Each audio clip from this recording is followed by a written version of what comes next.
going on, guys? I actually have a pretty substantial update on the go-kart since the last video.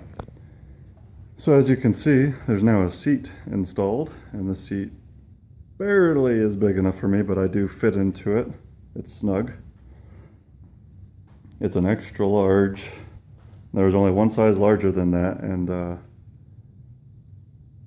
I didn't find them for a good price any larger than that. So maybe I'll just have to go run a few times around the block before I drive it. Let's see, the first thing I got done since you saw this last is I installed my fuel pump, which is down here underneath my seat. And I had to install a vacuum line into my intake manifold here to power the fuel pump. So that traces down underneath, and then this is the return line back into the float bowl. I did not like how my shift linkage rattled, because it's just a piece of all thread that I put an eye bolt on and then pinched with some hex nuts, and it rattled really bad. So I took off the hex nut and the eye bolt, and I lined the all thread in between the nuts with rubber O-rings, and now it doesn't wiggle at all, but it still allows movement. So I obviously got the seat installed, and I built an exhaust. So I had the old expansion chamber from the Honda and the old silencer. They obviously didn't work with the geometry on this thing. So I just got a 90-degree elbow.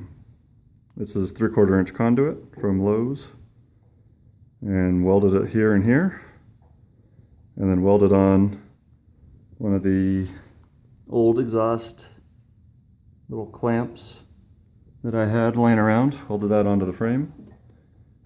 So now I have an exhaust. Keep working around the cart.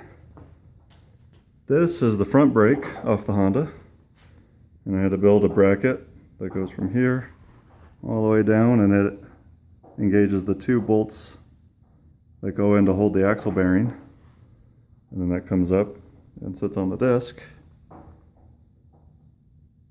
This was the front brake from the Honda, but this is the rear brake line from the Honda that went down the swing arm. So I took that off the swing arm and placed it up here, and this is the front brake caliper that was on the handlebar. And it all actually fits in pretty nicely. The problem is this old brake line from the swing arm is leaking pretty bad in here, so I need to get a new brake line. Luckily though, I just need to order one for a Honda, a CR80, and it should fit right on. Now the seat, when I put the seat in, it hung way too low, so when I looked across the bottom, the seat used to hang out the bottom. You can see it does just a little bit right there, but it was hanging down probably down to there. So I had to build some new seat brackets. So that's what these are, these T-shape brackets. They go up into a rubber mount here on both sides to push the seat up. So now that's installed.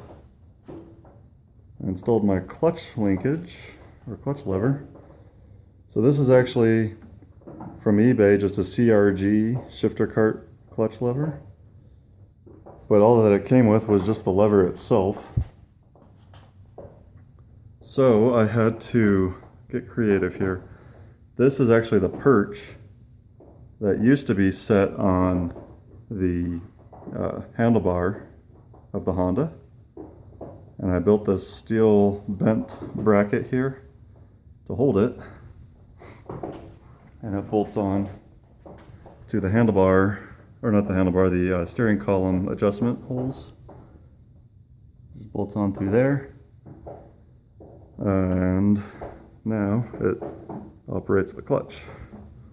I'm not wild about it because I don't have anything to stop it from going forward, so it hangs way far forward on this thing. So I'll need to figure something out to keep it in the backward position here. So mean, it's starting to look like an actual cart here. I still need to run my coolant lines, which I was waiting for the seat to do. So the coolant lines will run across the back, up to the engine, and back to the bottom of the radiator. I need to get my chain installed. I already have it. I just need to fit it and cut it. And I need new tires. These things don't hold air. And the brake line. And I need to get an air filter. And one other thing is my return gas line. So the fuel pump has a return line. And I need to get a restrictor for this hose so it creates more pressure on the one going to the float bowl. But then if the pressure increases over there, it'll squirt it back into the tank. So I need to fit this hose back into the tank somehow and put a restrictor on it. Other than that, I'm pretty much done. Unless I'm really overlooking something. Oh, yeah, I am. I need to put on all the electrical, so I still don't have my coil or anything hooked up. So that's something else I need to do. But I think now that I've got these large seat brackets, I might be able to use those because they should all be grounded. I don't know. I'll have to play around with that. That's going to take some time. So until next time, guys, that's just about it. Let me know if you have any questions or comments. Want to know any specifics of how I did it other than what I've showed here. And hopefully pretty soon we'll be able to actually take this thing out for a little test drive and see what it does. Alright guys, take it easy. Bye.